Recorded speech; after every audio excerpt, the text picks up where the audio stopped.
pendidikan merupakan suatu mekanisme yang teratur dan menyeluruh yang menghimpunkan pelbagai komponen seperti falsafah, dasar, matlamat, kurikulum, kaedah pedagogi, tenaga pengajar, pentadbiran serta institusi pendidikan yang digubal secara formal oleh sesebuah negara. Seterusnya, sistem ini berfungsi sebagai satu landasan utama dalam merancang, melaksana serta menilai proses pendidikan yang bertujuan untuk memperkembangkan potensi individu secara holistik. Sistem ini juga turut menjadi satu instrumen yang penting dalam membentuk modal insan yang berilmu, berkemahiran, berakhlak mulia serta berupaya menyumbang kepada pembangunan masyarakat dan juga kemajuan negara. Sekarang, mari kita lihat pula kepentingan sistem pendidikan. Yang pertama adalah melahirkan modal insan yang berkualiti. Seterusnya, menjamin kesinambungan tamadun bangsa dan juga negara. Yang ketiga adalah mewujudkan keseimbangan individu dan juga masyarakat. Dan kepentingan yang terakhir adalah membentuk sasiah dan jati diri.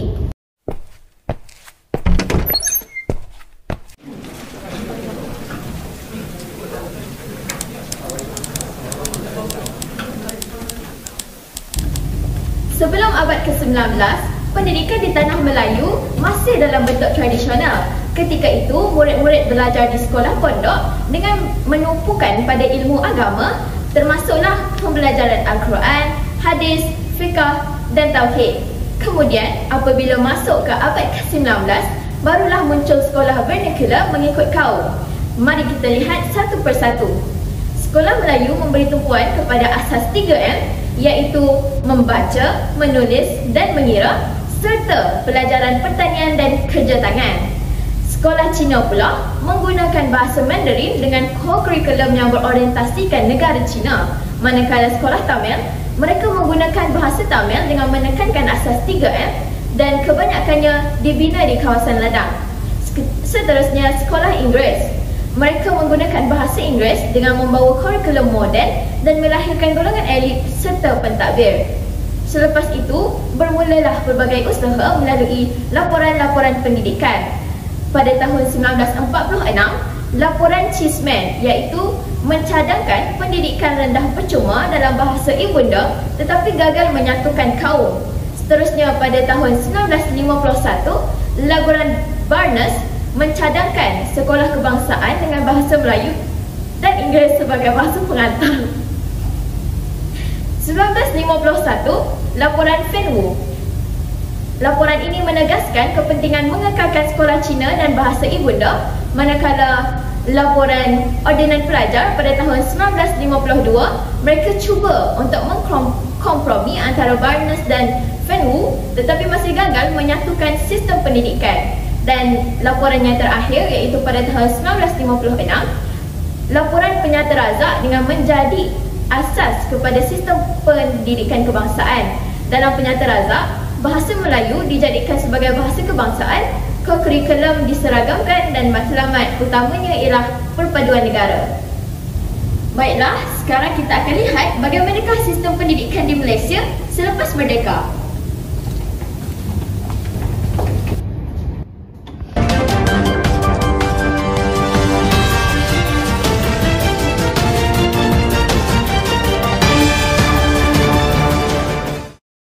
Assalamualaikum dan salam sejahtera. Bersama saya Umi Alia binti Ramli melaporkan dari Buletin Dharma.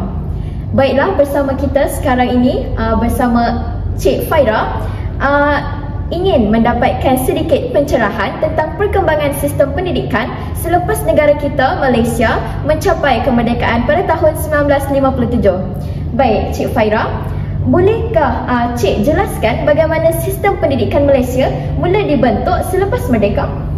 Baiklah, terima kasih atas soalan berikut. Jadi, seperti yang kita tahu, selepas merdeka pada tahun 1957, kerajaan kita sudah pun berusaha untuk membentuk sistem pendidikan kebangsaan yang seragam. Oleh dengan itu, usaha yang dilaksanakan ini amat penting bagi menyatupadukan rakyat yang berbilang kaum. Ini secara tidak langsung mampu memperluaskan lagi peluang pendidikan kepada semua dan dapat melahirkan tenaga kerja yang terlatih demi pembangunan negara kita. Justru itu, pada tahun 1960 lahirlah laporan Rahman Talib yang menjadi asas utama pendidikan Malaysia. Baiklah, terima kasih Cik Faira atas perkongsian sebentar tadi. Kembali ke Sri Pentas. Terima kasih Saudari Umi atas laporan sebentar tadi. Kini kita lihat pula pengenalan laporan Rahman Talib 1960. Pertama sekali, pada 1956, laporan Razak telah diperkenalkan sebagai satu dasar pendidikan pertama untuk membina sistem pendidikan kebangsaan.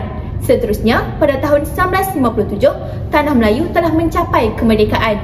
Sekaligus telah membuatkan pendidikan dilihat sebagai satu medium yang penting untuk perpaduan kaum dan juga pembangunan negara. Seterusnya, pada tahun 1960, kerajaan telah menubuhkan satu jawatan kuasa Rahman Talib yang dipenerusikan oleh Abdul Rahman Talib, Menteri Pelajaran pada ketika itu. Beralih pula kepada kandungan laporan Rahman Talib 1960. Yang pertama, pelajaran rendah percuma untuk semua kanak-kanak dimulakan pada tahun 1962. Kedua, peningkatan umur berhenti sekolah daripada 13 tahun kepada 15 tahun melalui sekolah pelajaran lanjutan. Yang ketiga, perubahan sekolah bantuan kepada sekolah kebangsaan dan sekolah jenis kebangsaan. Dan yang keempat, pengenalan sekolah menengah pertukangan, sekolah menengah teknik dan sekolah lanjutan kampung. Sekian sahaja mengenai kandungan laporan Rahman Talib. Kini beralih pula ke lokasi utama di mana wartawan kita Umi Alia sedang menanti untuk mendapatkan penjelasan daripada penganalisis falsafah pendidikan kebangsaan dan falsafah pendidikan guru bagi laporan Rahman Talib. Umi Alia, persilakan. Baiklah, terima kasih rakan Sri Pentas. Bersama kita saudari Intan, apa khabar? Alhamdulillah baik. Okey, baiklah. Pada hari ini saya akan menanyakan sedikit sebanyak mengenai berkaitan matlamat falsafah pendidikan kebangsaan dan falsafah pendidikan guru yang berkaitan dengan laporan Rahman Talib 1960. Baiklah, kita mulakan dulu dengan berkaitan matlamat falsafah pendidikan kebangsaan. Silakan. Terima kasih saudari. Jadi pertama sekali, pelaksanaan pelajaran rendah percuma untuk semua kanak-kanak yang dimulakan pada tahun 1962 telah menjadi satu titik tolak kepada pendidikan inklusif negara kita. Langkah ini memastikan setiap kanak-kanak tanpa mengira latar belakang sosioekonomi mereka mendapat peluang yang sama rata untuk mengikuti persekolahan. Usaha ini selaras dengan matlamat untuk melahirkan warga negara yang berilmu pengetahuan melalui pendidikan yang adil dan menyeluruh. Semangat ini jelas diteruskan dalam pendidikan masa kini melalui pelbagai bantuan seperti yang kita tahu, rancangan makanan tambahan iaitu RMT yang memastikan murid daripada keluarga yang berpendapatan rendah mendapat makanan yang berkhasiat di sekolah. Selain itu, pelaksanaan skim pinjaman buku teks secara percuma ataupun lebih dikenali sebagai SPBT merupakan salah satu inisiatif daripada hasrat laporan ini untuk meringankan beban ibu bapa mereka serta memberikan peluang yang sama rata kepada semua murid untuk mendapatkan akses pendidikan. Di samping itu, kerajaan juga turut menyediakan bantuan seperti bantuan awal persekolahan BAP. Ya, BAP sebagai usaha untuk mengurangkan masalah kewangan ibu bapa ketika permulaan tahun persekolahan.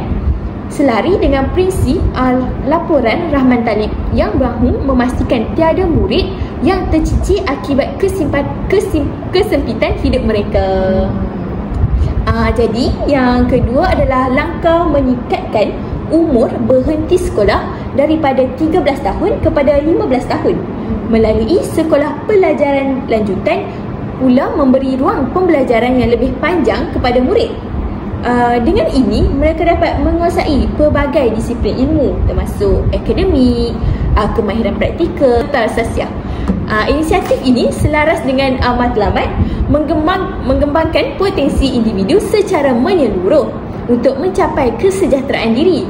Perkara ini sangat relevan dengan pendidikan masa kini kerana dasar kerajaan hari ini telah menetapkan bahawa pendidikan rendah dan menengah rendah adalah wajib sehingga tingkatan 3, iaitu berumur 15 tahun di bawah Akta Pendidikan 1996. Hal ini telah menunjukkan kesinambungan ada rahman talib di mana semua murid perlu mendapatkan pendidikan sekurang-kurangnya hingga tamat peringkat menengah rendah.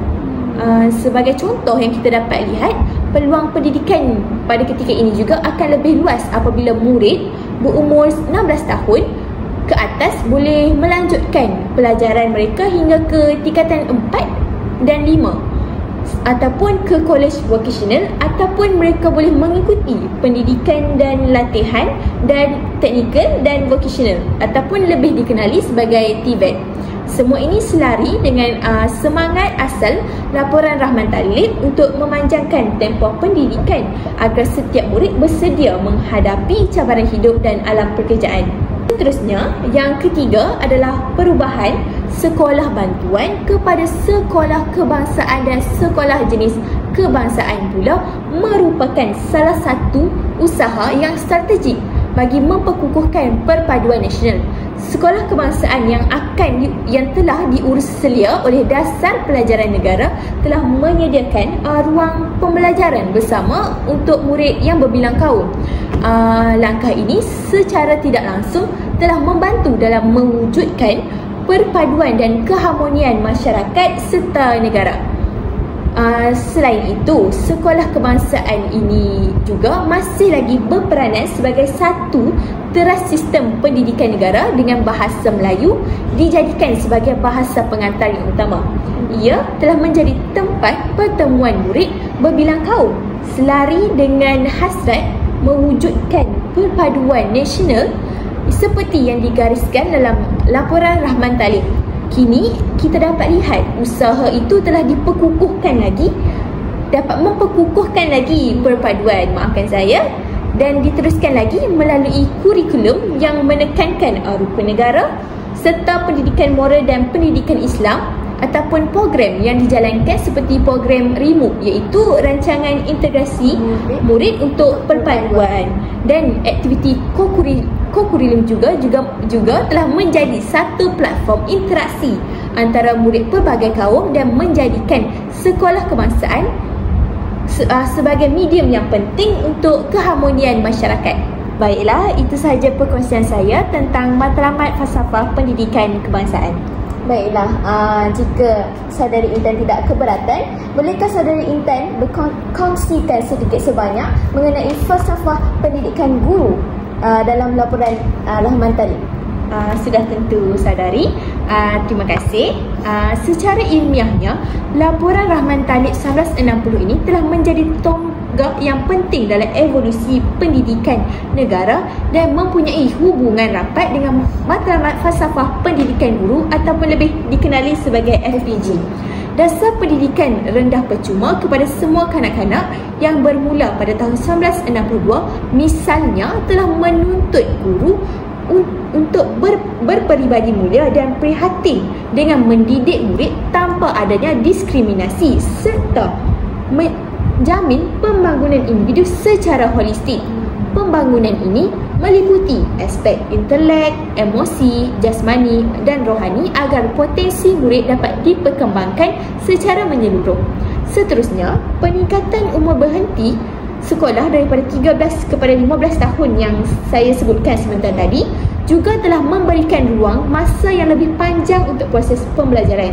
Jadi, guru yang berpandangan progresif dan saintifik mampu untuk memanfaatkan tempoh ini untuk mendidik murid secara mendalam sehingga mereka lebih matang dari segi ilmu, sasial serta kemahiran abad ke-21. Ini selari dengan aspirasi FPG untuk melahirkan guru yang berinovatif serta berfikiran jauh. Jadi yang terakhir adalah perubahan sekolah bantuan kepada sekolah kebangsaan juga telah memperlihatkan usaha dalam menyatupadukan masyarakat.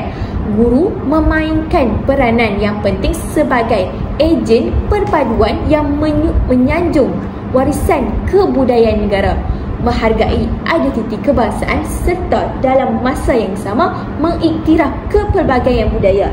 pendekatan ini telah memastikan keharmonian masyarakat majmuk dapat diperkukuhkan sesuai dengan matlamat FPG serta dapat membina masyarakat yang bersatu padu. Sekian sahaja perkongsian saya tentang matlamat falsafah pendidikan guru. Baiklah, terima kasih saudari Intan. Seperti yang anda sudah sedia tahu, terdapat dua matlamat yang telah dikaitkan oleh saudari Intan sebentar tadi, iaitu laporan Rahman Taib yang berkaitan dengan FPK dan FPG, iaitu Falsafah Pendidikan Kebangsaan dan Falsafah Pendidikan Guru. Baiklah, itu sahaja berita Buletin Dharma. Sekian, terima kasih.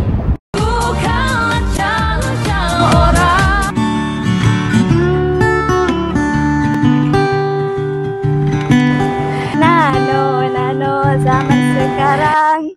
Baiklah, seterusnya kita beralih kepada Akta Pendidikan tahun 1961. Akta ini merupakan undang-undang pendidikan yang bersifat kebangsaan yang pernah dikuatkuasakan di Malaysia. Jadi akta ini telah pun digubal berasaskan cadangan daripada laporan Razak dan juga laporan Rahman Talib.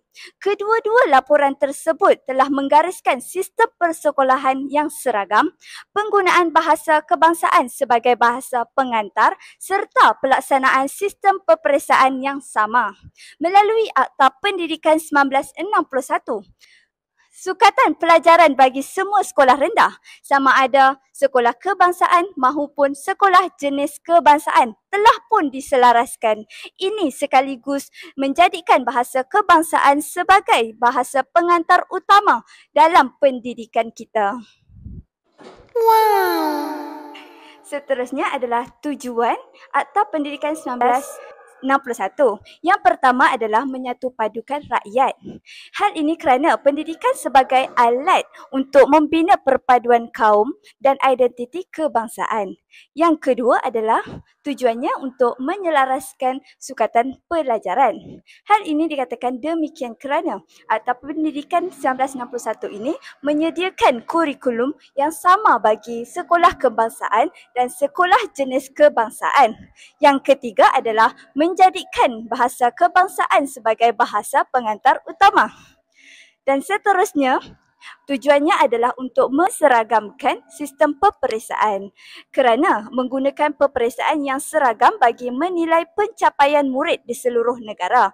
Tujuan yang terakhir adalah untuk mewujudkan sistem pendidikan kebangsaan. Hal ini dikatakan demikian kerana untuk akta ini adalah sebagai menyatu padukan semua jenis sekolah di Malaysia di bawah satu sistem pendidikan yang seragam. Seterusnya kita pergi kepada isi kandungan yang terdapat dalam Akta Pendidikan 1961. Yang pertama adalah penegasan kepada pendidikan asas membaca, menulis dan mengira. Yang kedua, isi kandungannya adalah penegasan kepada pendidikan kerohanian yang kukuh dan unsur-unsur disiplin yang diingini. Yang ketiga adalah penegasan kurikulum mengikut acuan Malaysia. Dan yang keempat adalah pendidikan menengah atas melalui dua jurusan, iaitu akademik dan vokasional. Yang kelima adalah peluang melanjutkan persekolahan dari 9 tahun sehingga 11 tahun. Dan yang terakhir sekali adalah melancarkan tata cara pengurusan pelajaran dari meningkatkan kualiti pelajaran keseluruhan. Salam sejahtera. Bersama kita pada hari ini adalah saudari Faira. Apa khabar? Khabar baik, Alhamdulillah. Jadi hari ini bolehkah saudari kongsikan serba sedikit tentang perkaitan matlamat falsafah pendidikan kebangsaan serta falsafah pendidikan guru dengan laporan pendidikan 1961? Baiklah, saudari Intan. Terima kasih atas soalan tersebut. Jadi saya akan kongsikan sedikit tentang matlamat yang dapat dikaitkan dengan Akta Pendidikan 1961 ini. Jadi yang pertama dari segi penegasan kepada pendidikan asas 3M, iaitu membaca, menulis dan mengira. Dalam konteks FPK, hal ini bertujuan untuk melahirkan insan yang berilmu serta berkemahiran asas untuk menghadapi kehidupannya. Manakala dari aspek FPG pula, guru berperanan untuk menguasai pedagogi literasi dan numerasi bagi memastikan semua murid benar-benar menguasai kemahiran 3M tersebut. Jadi antara contoh atau usaha yang telah dilaksanakan oleh kerajaan adalah program literasi dan numerasi, iaitu program Linus yang telah diperkenalkan pada tahun 2010. Selain itu, adalah usaha kerajaan adalah program pemulihan khas. Jadi hal ini untuk membantu murid yang lemah dalam kemahiran asas. Yang kedua adalah penegasan diberikan kepada pendidikan kerohanian dan unsur disiplin. Jadi penambahbaikan ini mampu membentuk insan yang berakhlak mulia, berdisiplin dan seimbang dari segi rohani serta jasmani seperti mana yang digariskan dalam matlamat FPK, iaitu falsafah pendidikan kebangsaan. Seiring dengan itu, menurut falsafah pendidikan guru ini haruslah menjadi model teladan dengan mendidik murid, mengamalkan nilai moral, disiplin dan budi pekerti. Jadi berdasarkan akta ini, kerajaan juga telah berusaha untuk melaksanakan program ataupun aktiviti kem bestari solat, program pendidikan sasiah unggul, serta kempen budi bahasa dan nilai murni. Jadi dengan program-program ini secara tidak langsung dapat memperkukuh pendidikan disiplin dan sasiah murid.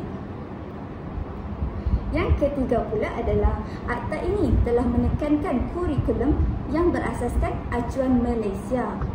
Jadi akta ini telah pun mencapai kehendak matlamat yang ditekankan dalam FPK, iaitu menggariskan usaha untuk mengukuhkan jati diri kebangsaan serta melahirkan warga negara yang memahami budaya dan identiti Malaysia.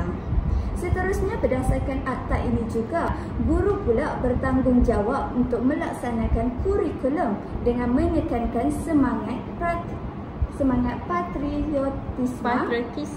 Ya, maafkan saya. Dan semangat kebangsaan.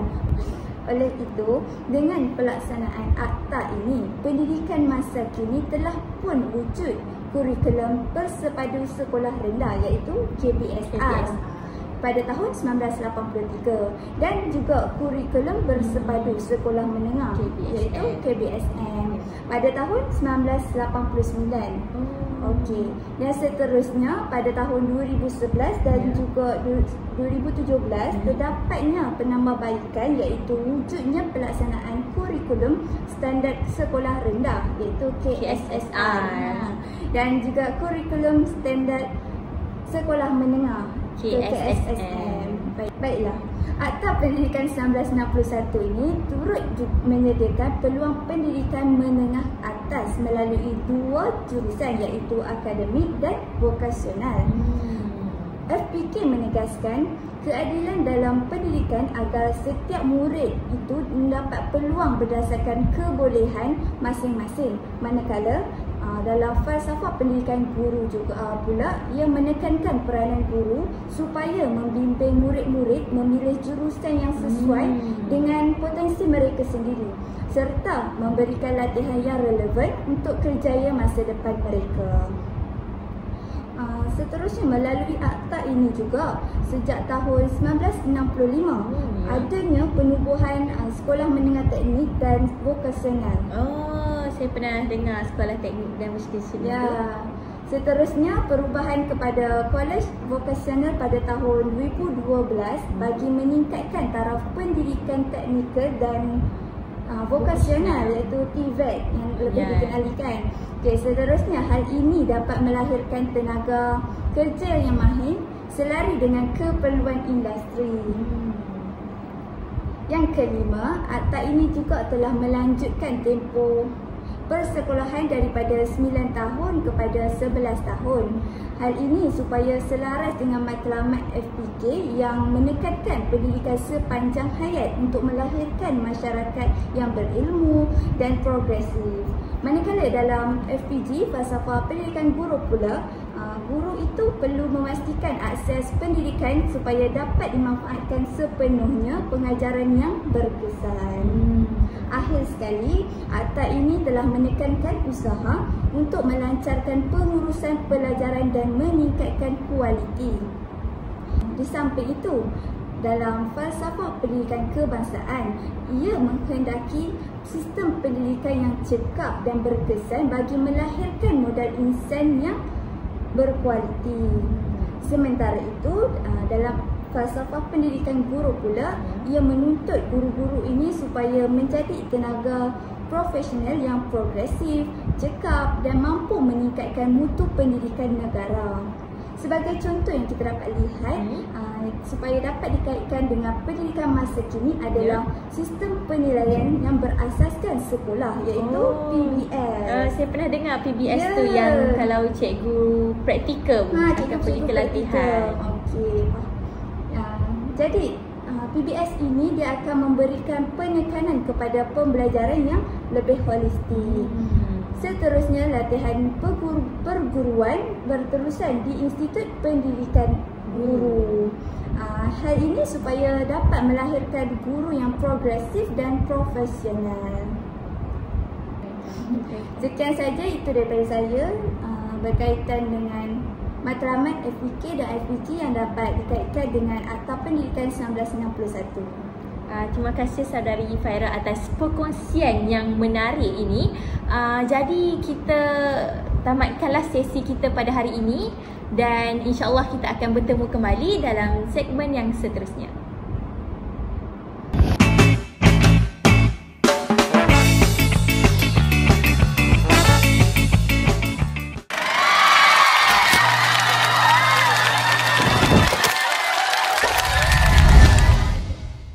Assalamualaikum dan salam sejahtera. Bersama kita pada hari ini Datuk Seri Aminuddin Baki.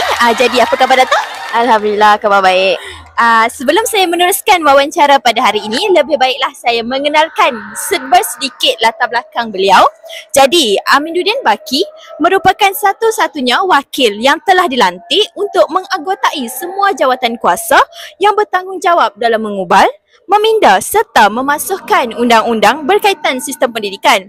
Di samping itu, laporan Aminuddin Baki ini telah diwujudkan bagi mengkaji semula sistem pendidikan dengan menawarkan pelbagai jurusan di sekolah menengah rendah sebagai pengganti kepada sekolah pelajaran lanjutan yang telah dimansuhkan. Jadi Datuk, boleh ceritakan sedikit tentang cadangan laporan Aminuddin Baki? Baiklah, cadangan yang terdapat dalam laporan Aminuddin Baki ni ada 5. Yang pertama, umur berhenti sekolah dinaikkan kepada 15 tahun. Yang kedua, pelajaran sekolah menengah rendah dinaikkan hingga 3 tahun. Seterusnya, dalam cadangan laporan ini juga memperkenalkan pelbagai kursus untuk melahirkan tenaga mahir. Yang keempat, dalam cadangan laporan ini, ianya menyediakan peluang pekerjaan selepas tamat pengajian. Dan yang kelima, iaitu yang terakhir, ialah memperkenalkan sekolah teknik. Baiklah, itu sahaja cadangan dalam laporan Aminuddin Baki. Okay. Baiklah Saudari Umi, boleh kamu mengkongsikan sedikit tentang perkaitan matlamat FPK dan FPG dengan cadangan laporan Aminuddin Baki pada tahun 1964? Baiklah, saya mulakan dahulu dengan perkaitan matlamat FPK iaitu Falsafah Pendidikan Kebangsaan dalam cadangan laporan Aminuddin Baki pada tahun 1964. Baiklah, cadangan yang pertama yang ada dalam laporan Aminuddin Baki ialah umur berhenti sekolah dinaikkan kepada 15 tahun. Jadinya perkaitan dalam FPK iaitu Falsafah Pendidikan Kebangsaan ini dapat memberi peluang pendidikan yang lebih lama kepada semua murid. Hal ini untuk melahirkan insan yang berilmu, seimbang dan berupaya untuk mencapai kesejahteraan diri. Baiklah, dalam cadangan yang kedua iaitu pelajaran sekolah menengah rendah dinaikkan hingga 3 tahun. Baiklah, perkaitannya dalam falsafah pendidikan kebangsaan ini, ianya dapat menjamin asas pendidikan yang mantap serta dapat membantu perkembangan intelek, emosi dan sosial moral. Daripada ini, kita dapat selaraskan dengan matlamat insan yang harmoni. Baiklah, dalam cadangannya yang ketiga iaitu memperkenalkan pelbagai kursus untuk melahirkan tenaga mahir. Dalam ini kita boleh lihat perkaitannya dengan FPK adalah menghasilkan warga negara produktif dan berdaya saing.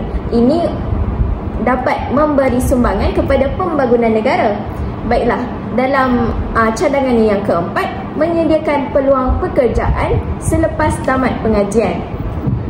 Perkaitannya dapat mengurangkan kadar pengangguran, memastikan kesejahteraan hidup masyarakat dan sekaligus dapat menyelaraskan dengan FPK iaitu falsafah perkembangan falsafah pendidikan kebangsaan yang mahu melahirkan warga negara berguna. Baiklah, dalam cadangannya yang terakhir iaitu memperkenalkan sekolah teknik.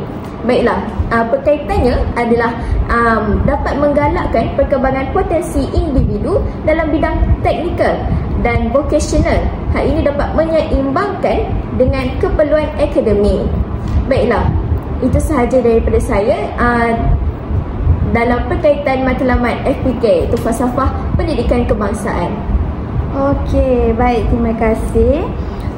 Saya sangat setuju antara perkaitan tersebut. Jadi, boleh kamu kongsikan perkaitannya dengan falsafah pendidikan guru pula? Boleh. Baiklah, dalam falsafah pendidikan guru, cadangan laporan Aminuddin Baki yang pertama yang saya cakap tadi, umur berhenti sekolah dinaikkan kepada 15 tahun. Berkaitan dengan FPG di sini, guru perlu memastikan murid menguasai kemahiran asas dan bersedia ke peringkat menengah atas. Ini dapat menjadikan guru lebih bertanggungjawab mendidik murid sehingga murid matang. Baiklah, dalam cadangan laporannya yang kedua iaitu pelajaran sekolah menengah rendah dinaikkan hingga 3 tahun. Okey, berkaitannya di sini guru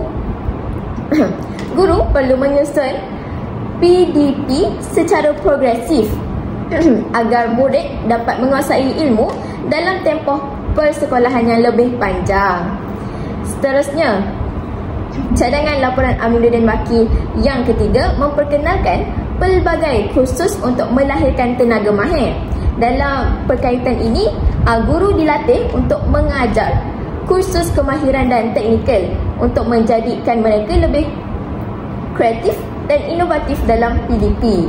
Baiklah, dalam cadangan laporan Aminuddin Baki yang keempat adalah menyediakan peluang pekerjaan selepas tamat pengajian. Maksudnya di sini, perkaitannya di sini, guru perlu berperanan memberi bimbingan kerjaya dan motivasi kepada murid untuk mempersiapkan diri mensiapkan murid menghadapi dunia pekerjaan. Dan yang terakhir dalam cadangan laporan Aminuddin Baki iaitu memperkenalkan sekolah teknik. Perkaitannya di sini, guru perlu progresif dan saintifik dalam menguasai bidang teknikal untuk membimbing murid menjadi tenaga kerja yang mahir dan beretika. Baiklah, itu sahaja perkongsian saya tentang perkaitan matlamat FPK dan FPG dalam cadangan laporan Aminuddin Baki. Sekian, terima kasih. Baiklah, terima kasih saudari Umi atas perkongsian yang sangat bernas. Baiklah, itu sahaja daripada saya. Sekian, terima kasih. Selamat datang semua. Hari ini saya akan bawa semua berjalan-jalan menelusuri satu dokumen penting dalam sejarah pendidikan negara kita, iaitu Laporan Jawatankuasa Kabinet 1979. Jadi, mari kita mulakan lawatan kita pada hari ini. Pertama sekali, mari kita kenali dahulu latar belakang laporan ini. Laporan Jawatankuasa Kabinet 1979 merupakan satu hasil kajian yang dijalankan bagi menilai keberkesanan pelaksanaan dasar pelajaran yang wujud sejak tahun 1974. Jawatan kuasa ini telah dipengerusikan oleh Tun Dr. Mahathir Mohamad yang ketika itu merupakan Menteri Pelajaran Malaysia. Tujuan utama penubuhan jawatan kuasa ini adalah untuk mengkaji sejauh mana sistem pendidikan pada masa itu benar-benar berkesan, terutamanya selepas pelaksanaan Laporan Razak 1956 dan Laporan Rahman Talib 1960. Sekarang, mari kita lihat pula tujuan utama laporan ini. Ada 4 fokus terpenting. Pertama sekali, menilai keberkesanan pendidikan yang dijalankan. Kedua, memastikan sistem pendidikan memenuhi keperluan negara yang sedang membangun. Dan yang ketiga, menggunakan pendidikan untuk mengukuhkan perpaduan kaum. Dan yang terakhir adalah untuk meningkatkan kualiti pendidikan dengan memastikan murid mendapat ilmu pengetahuan yang menyeluruh serta disiplin yang mantap. Dengan kata lain, laporan ini bukan sahaja mahu melahirkan pelajar yang berilmu tetapi juga berdisiplin dan mampu bersaing. Seterusnya, kita lihat pula apakah kandungan utama laporan ini. Antara yang paling ditekankan ialah kemahiran asas 3M iaitu membaca, menulis dan mengira. Selain itu, laporan ini juga membuka peluang untuk murid melanjutkan persekolahan dari usia 9 tahun kepada 11 tahun. Bukan itu sahaja, pendidikan rohani dan unsur disiplin turut ditekankan supaya murid menjadi insan yang seimbang. Dan yang terakhir, pendidikan menengah pula ditawarkan dalam 2 aliran iaitu akademik dan vocational, yang dapat memberikan pilihan kepada murid mengikut kebolehan dan minat masing-masing. Baiklah, itu sahaja untuk perjalanan kita pada hari ini tentang laporan Jawatan Kuasa Kabinet 1979. Jumpa lagi nanti.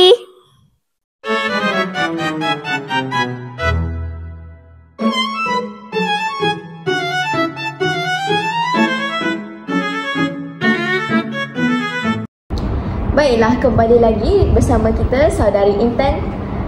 Baiklah Saudari Intan, bolehkah Saudari kongsikan sedikit sebanyak berkaitan falsafah pendidikan kebangsaan dan falsafah pendidikan guru dalam laporan Jawatan Kuasa Kabinet 1979? Terima kasih Saudari Umi atas soalan ini.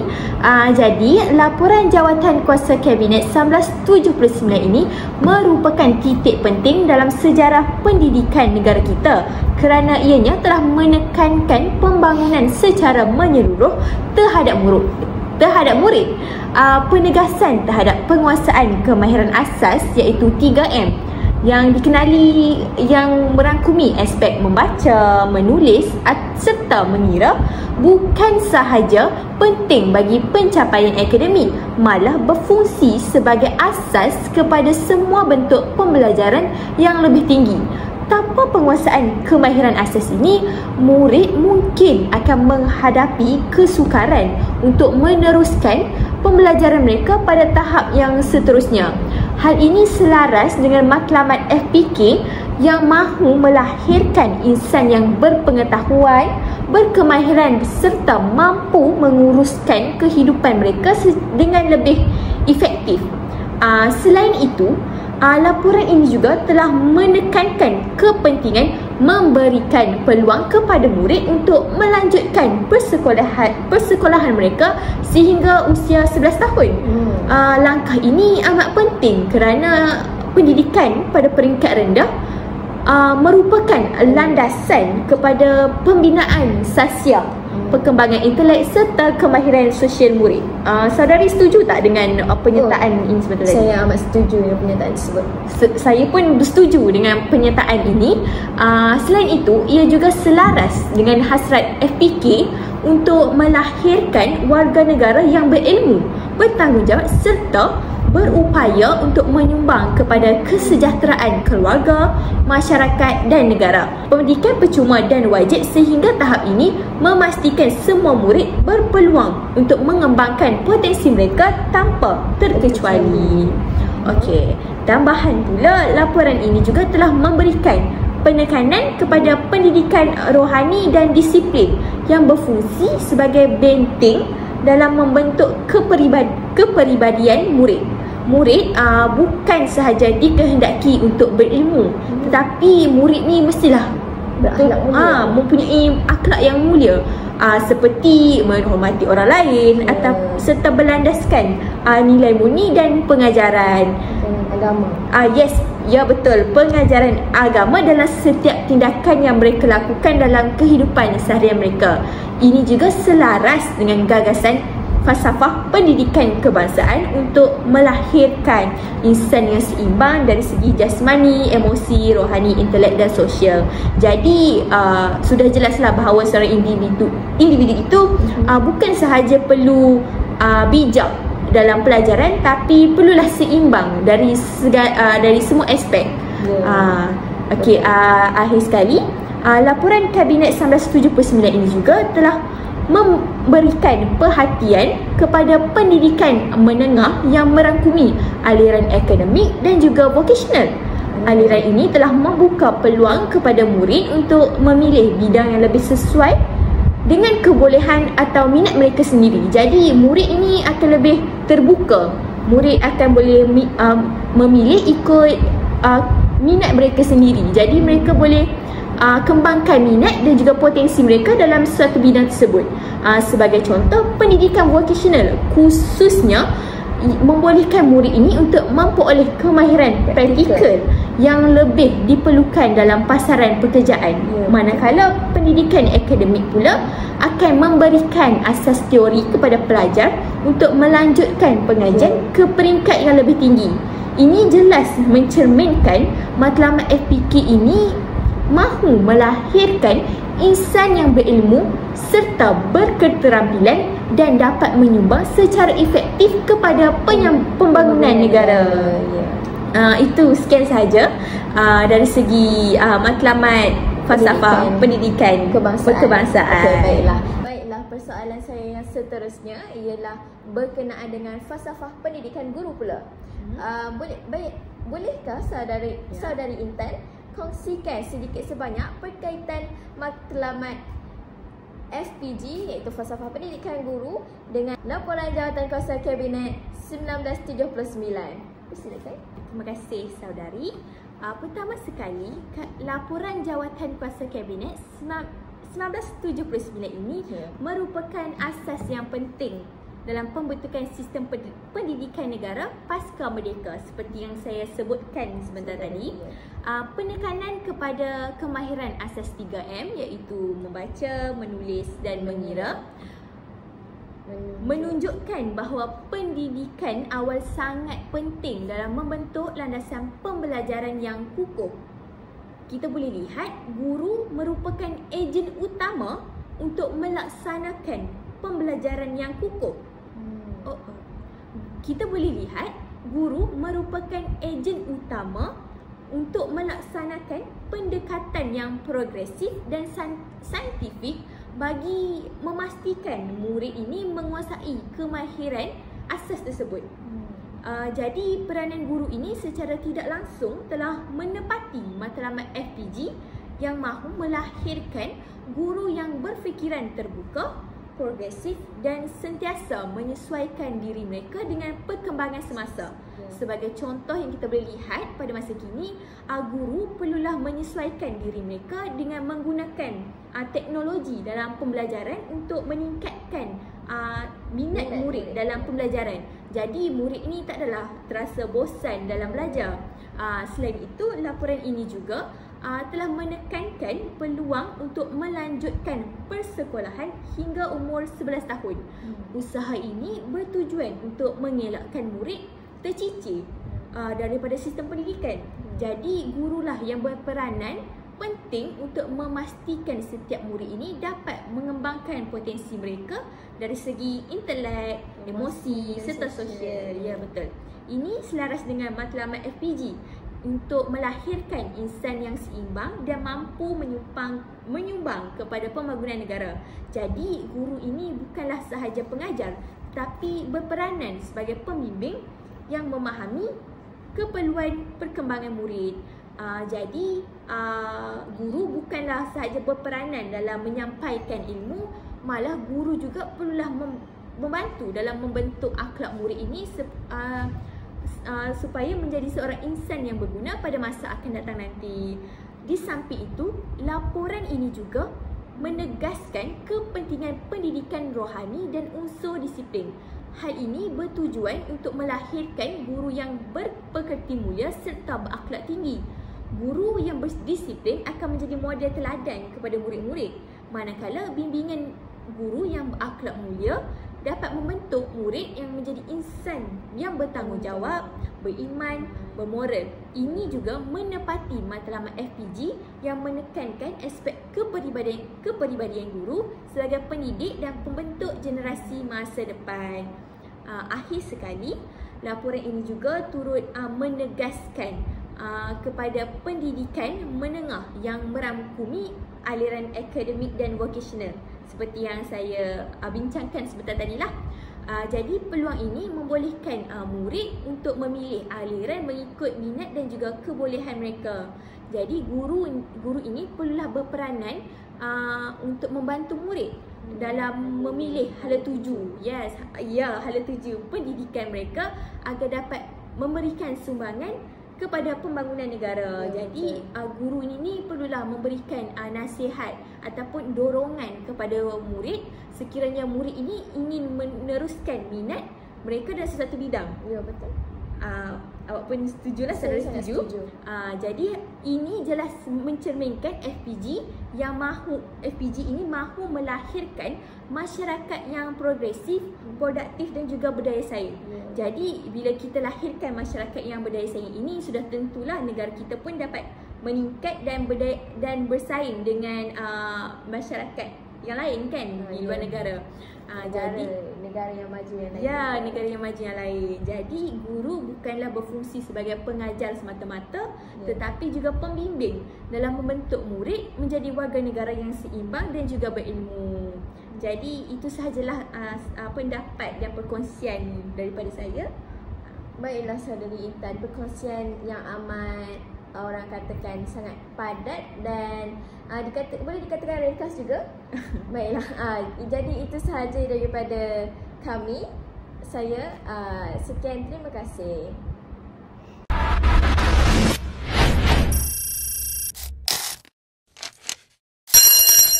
Baiklah murid-murid, hari ini kita nak belajar tentang Akta Pendidikan 1996. Cikgu. Ya, silakan Intan. Akta Pendidikan 1996 tu apa? Bagus, soalan yang benar. Jadi Akta Pendidikan 1996 ini adalah akta yang menggantikan Akta Pelajaran pada tahun 1961 dan ia bertujuan untuk meningkatkan kualiti sistem pendidikan di Malaysia sejajar dengan aspirasi Wawasan 2020, termasuklah memperluaskan pendidikan teknikal dan vokasional serta menyepadukan kurikulum dan sistem peperiksaan.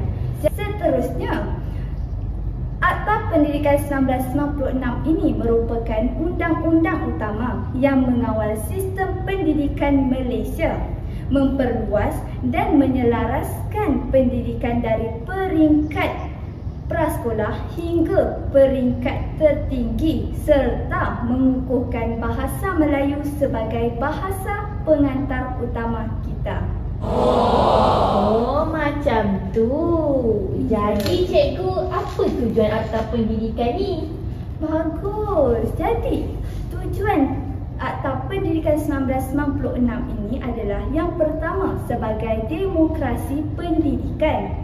Yang kedua, ia juga merupakan bahasa kebangsaan. Yang ketiga, ia sebagai penyelaras kurikulum. Yang keempat, ia sebagai peruntukan undang-undang. Dan seterusnya, dia bertujuan untuk kemajuan pendidikan. Dan akhir sekali, ia juga sebagai sistem pendidikan kebangsaan kita. Faham? Faham cikgu.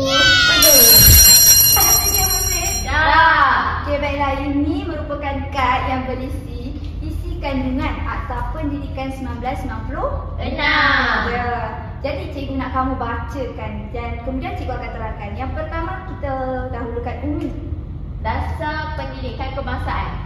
Baiklah, Dasar Pendidikan Kebangsaan ini adalah akta yang berlandaskan falsafah pendidikan kebangsaan dan ia menyelaraskan sistem pendidikan untuk mencapai wawasan 2020 serta ia memastikan pendidikan yang komprehensif dan pelbagai.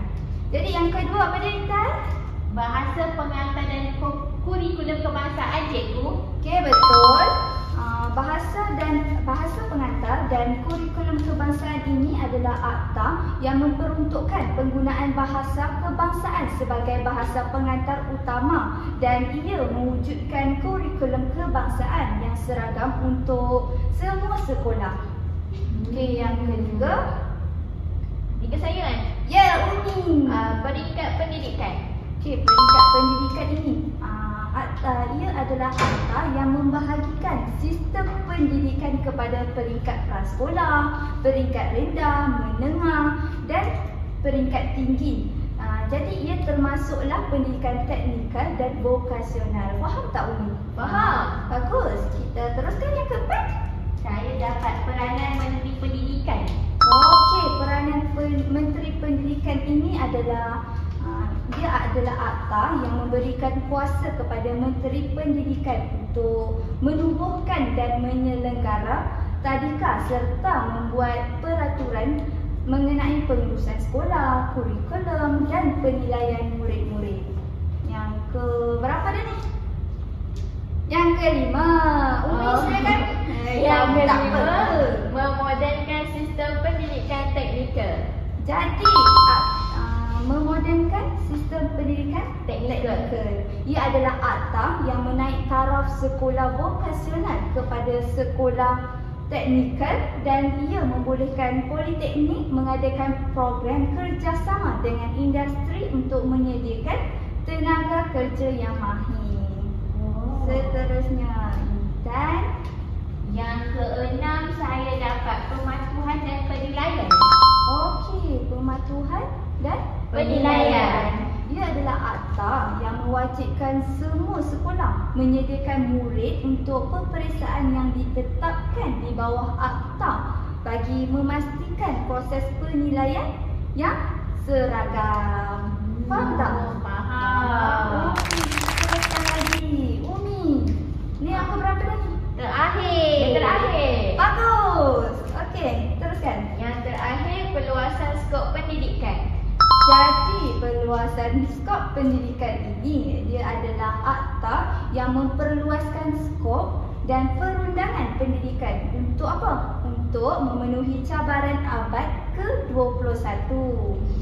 Jadi ia termasuklah memperkukuhkan kedudukan bahasa kebangsaan dan memartabatkan pendidikan sains dan teknologi. Okey. Dah habis. Nampak tak? Bagus. Ini benar. Assalamualaikum dan salam sejahtera. Kembali lagi bersama saya dan saudari Faira.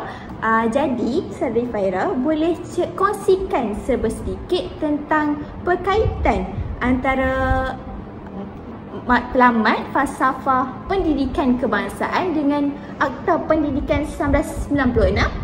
Baiklah, terima kasih saudara Intan. Ya, sudah tentu saya akan kongsikan.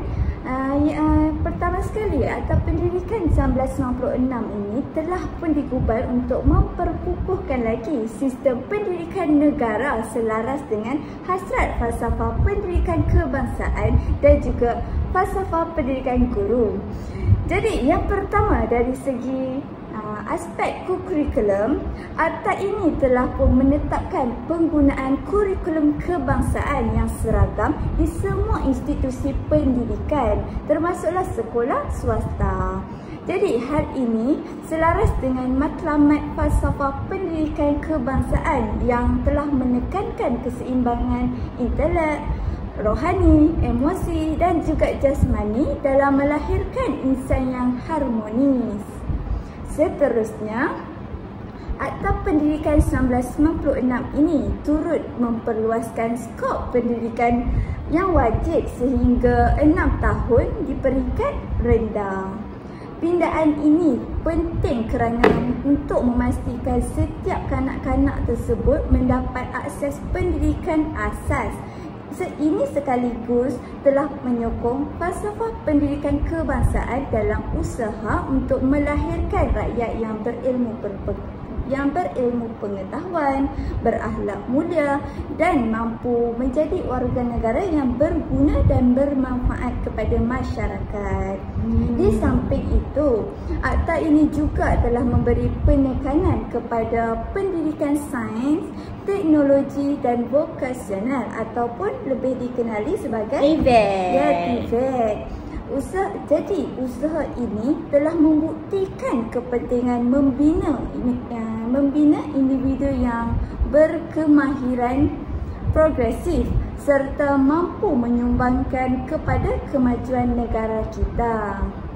Dengan itu, matlamat falsafah pendidikan kebangsaan ini dapat dicapai melalui pembangunan modal insan yang seimbang dan bersedia untuk menghadapi cabaran global. Jadi itu saja? Ya, itu saja daripada saya. Jadi sekarang boleh saudari kongsikan pula tentang berkaitan cadangan ataupun laporan ini dengan dari sudut falsafah pendidikan guru pula. Baiklah, boleh, sudah tentu. Jadi berkaitannya adalah dari sudut falsafah pendidikan guru ini, akta ini telah pun menetapkan syarat yang ketat bagi pendaftaran guru, iaitu hanya individu-individu yang tertentu yang berkelayakan akademik dan profesional sahaja dibenarkan untuk mengajar. Perkara ini amat penting untuk memastikan guru yang lahir adalah guru yang berilmu, berkemahiran serta berketerampilan. Akta Pendidikan 1996 ini juga turut memberi kuasa kepada Menteri Pendidikan. Menteri Pendidikan. Jadi boleh saya tanya dulu, Menteri Pendidikan kita untuk tahun ni? Oh ya, Menteri Pendidikan kita pada tahun ini adalah Yang berbahagia Fadlina Siddiq. Ya, betul. Ya, okey. Boleh kita teruskan lagi? Boleh, sudah dah. Okey. Mana tadi? Maafkan saya terlupa. Jadi, untuk Akta Pendidikan 1996 ini, dia telah memberikan kuasa kepada Menteri Pendidikan kita. Supaya apa? Supaya dapat menubuhkan institusi pendidikan guru seperti IPG dan juga universiti. Dan seterusnya, institusi ini juga telah berperanan penting bagi melatih bakal guru agar memahami, menghayati dan mengamalkan nilai-nilai yang terkandung dalam falsafah pendidikan guru. Iaitu antaranya adalah guru yang berpekerti mulia, progresif dan serta berwawasan tinggi. Akhir sekali, akta ini juga telah mengukuhkan kedudukan bahasa kebangsaan sebagai bahasa pengantar utama terutamanya di sekolah. Jadi tanggungjawab guru adalah untuk melaksanakan dasar ini kerana ia telah pun selaras dengan falsafah pendidikan guru, di mana yang menekankan peranan guru itu dalam memelihara warisan budaya serta membina perpaduan masyarakat melalui bahasa. Baiklah, kita dah sampai ke penghujung. Dah sampai penghujung. Jadi saya buat kesimpulan sedikit. Silakan. Okey, secara ringkasnya, Akta Pendidikan 1996 ini bukan sekadar untuk melengkapkan kerangka undang-undang pendidikan, tetapi juga ia menjadi pemacu utama untuk merealisasikan hasrat falsafah pendidikan kebangsaan dalam melahirkan insan seimbang serta mendukung falsafah pendidikan guru dalam membentuk pendidikan yang lebih berwibawa, profesional dan berdaya saing. Baiklah, itu sahaja perkongsian saya tentang falsafah pendidikan kebangsaan dan juga falsafah pendidikan guru yang dapat kita kaitkan dengan Akta Pendidikan 1966 ini. Jadi terima kasih Saudari Faira atas perkongsian yang menarik pada hari ini. Semoga perkongsian ini dapat dijadikan sebagai satu manfaat lah kepada kita semua nanti. InsyaAllah. Okay, InsyaAllah. Jadi sekian sahaja daripada saya dan Saudari Faira. Terima kasih. Pendidikan Malaysia masa kini. Baiklah, pada fasa yang pertama iaitu pada tahun 2013 sehingga 2015. Pada fasa ini, tumpuan diberikan kepada asas pendidikan. Antara usaha utama ialah dengan memperkenalkan kurikulum baharu, memperluaskan akses pendidikan prasekolah hingga menengah serta memperkukuhkan latihan guru melalui Institut Pendidikan Guru. Seterusnya pada fasa yang kedua iaitu dari tahun 2016 hingga 2020. Fasa ini menekankan perubahan struktur. Antara fokus utama ialah dengan penambahbaikan kurikulum sekolah rendah dan menengah, pelaksanaan pentaksiran berasaskan sekolah serta penekanan kepada pembelajaran abad ke-21 yang lebih interaktif dan berpusatkan murid. Seterusnya kita pergi kepada fasa yang ketiga iaitu 2013 hingga 2025. Fasa ini memberi tumpuan kepada inovasi digital. Antaranya ialah pelaksanaan pendidikan digital, pembelajaran yang lebih fleksibel serta penekanan terhadap pendidikan vokasional, nilai murni dan kesihatan mental murid. Dan fasa yang terakhir ialah fasa 4 iaitu pada tahun 2026 dan seterusnya.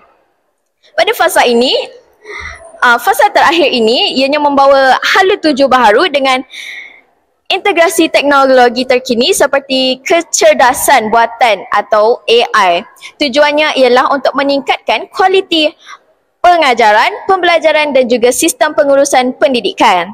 Kesimpulannya, setiap fasa dan dalam pelan pendidikan ini mempunyai fokus tersendiri yang saling melengkapi demi memastikan sistem pendidikan Malaysia terus maju dan relevan dengan cabaran semasa. Itu sahaja daripada saya. Terima kasih.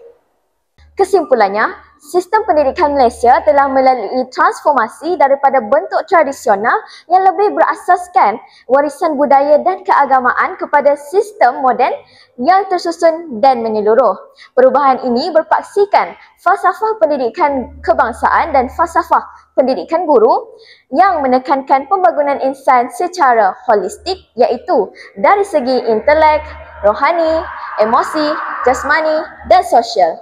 Matlamatnya adalah untuk melahirkan generasi berilmu pengetahuan, berkemahiran, berakhlak mulia serta seimbang dalam semua aspek kehidupan. Selain itu, sistem pendidikan ini juga berfungsi sebagai wadah utama untuk menyemai semangat perpaduan dalam kalangan masyarakat berbilang kaum sekaligus menyumbang kepada kemajuan negara dan kestabilan bangsa.